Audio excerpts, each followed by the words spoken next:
নমস্কাৰ আপোনালোক সকলোকে আপোনালোকৰ মৰমৰ চেনেল ইংলিছলা এমএছডি-লৈ স্বাগতম।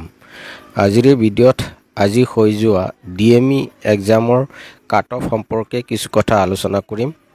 গতিকে আপোনালোকে ভিডিঅ'টো স্কিপ নকৰাকৈ চাব। বলক আমাৰ ভিডিঅ'লৈ আগবাঢ়ো। ভিডিঅ' ষ্টাৰ্ট কৰাৰ আগতে আপোনালোকক কৈ থওঁ, মই এডিআৰইৰ যিটো কাট অফ দিছিলোঁ সেই কাট অফ 99% মিলি গৈছে। আপোনালোকে যদি চাব বিচাৰে প্লেলিষ্টৰ পৰা চাব পাৰে। আৰু আপোনালোকক আজিৰ এই ডিএমই এক্সামৰ যিটো কাট অফ হ'ব সেই কাট অফ সম্পৰ্কে কিছু কথা আলোচনা কৰিম। আৰু মই যিটো প্ৰেডিকশ্যন কৰিম, মই ভাবোঁ যে আপোনালোকে সেই প্ৰেডিকশ্যনৰ পৰা 2-1 মাৰ্ক ওপৰ ইফাল সিফাল হ'ব পাৰে, বেছি নহয়। গতিকে আপোনালোকে ভিডিঅ'টো স্কিপ নকৰাকৈ চাব। কাট অফ সম্পৰ্কে আলোচনা কৰাৰ আগতে আমি কিছুমান কথা জানি লোৱা দৰকাৰ। প্ৰথমতে কথা হ'ল কুৱেশ্যনছ এনালাইজ আমি কৰিব লাগে।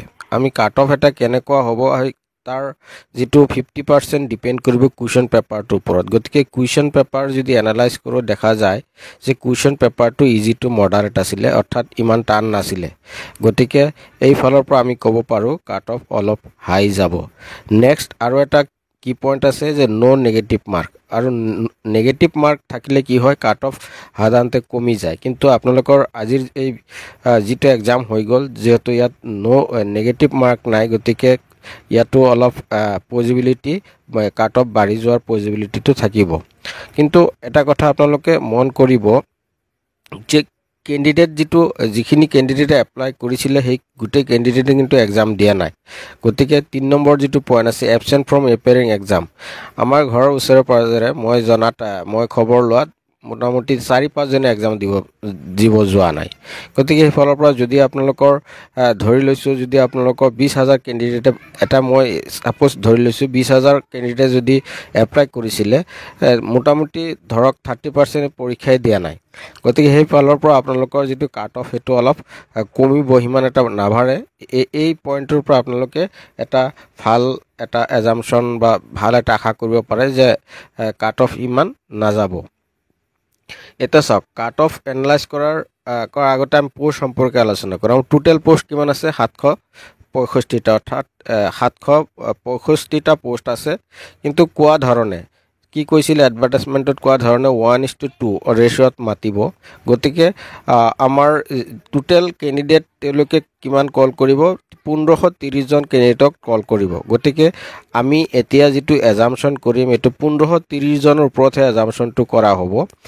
একচুৱেলি ইয়াত 765জনৰতো এজাম্পশ্যন কৰা নহয়। এতিয়া 765টো স্কিল টেষ্ট কৰাৰ পিছতে 765জনৰ এজাম্পশ্যনটো আহিব। এতিয়া যিহেতু কল কাক কৰিব, ইয়াত 1:2 যদি কৰে 1530জনক কি কৰিব? কল কৰিব। অৰ্থাৎ আমি 1530জনৰ কিমান নম্বৰ পাৰে 1530জনে তেওঁলোকে কল লেটাৰ পাব বা তেওঁলোকক মতা হ'ব, সেই সম্পৰ্কে বা তাৰ ওপৰত ভিত্তি কৰিহে কাট অফ আমি আলোচনা কৰিম। জেনেৰেল কেটাগৰীৰ এজন ষ্টুডেণ্টে যদি আজিৰ পৰীক্ষাত 43টা কুৱেশ্যন কাৰেক্ট কৰি থৈ আহিব পাৰিছে, মই ভাবোঁ তেওঁক কি হ'ব? কল লেটাৰ পাব বা তেওঁক কল কৰা হ'ব। কিয়নো যিহেতু 43টা তেওঁ কাৰেক্ট কৰিব পাৰিছে, আৰু কিমান থাকিল? 7টা কুৱেশ্যন। 7টা কুৱেশ্যনৰ পৰা কমেও তেওঁ 2টা কুৱেশ্যন কি কৰিব? তেওঁ কাৰেক্ট হ'ব। এনেই মাৰিব, যিহেতু নেগেটিভ মাৰ্ক নাই, যিহেতু গোটেইখিনি কৰিব। গতিকে তেওঁ কমেও 2টা কুৱেশ্যন হৈ যাব পাৰে, বা কাৰোবাৰ 3টা হৈ যাব পাৰে, কাৰোবাৰ 4টা হ'ব পাৰে, কাৰোবাৰ 1টা হ'ব পাৰে। মই এভাৰেজ ধৰিছোঁ। যদি তেওঁৰ 2টা কুৱেশ্যন নজনা 2টা কুৱেশ্যন হৈ গৈছে আৰু 43টা 100% চিয়'ৰ কৰিছে, তেতিয়াহ'লে তেওঁ কল লেটাৰ পাব বা তেওঁক মাতা হ'ব বুলি মোৰ এটা এজাম্পশ্যন।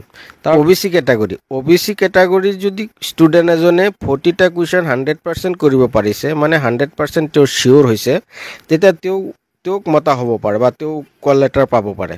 কিয়নো যদি 40টা কুৱেশ্যন তেওঁ কাৰেক্ট কৰিব পাৰিছে, থাকিল কিমান কুৱেশ্যন? 10টা কুৱেশ্যন। 10টা কুৱেশ্যনতো এৰি থৈ নাহে, যিহেতু 10টাতেতো মাৰি থৈ আহিব।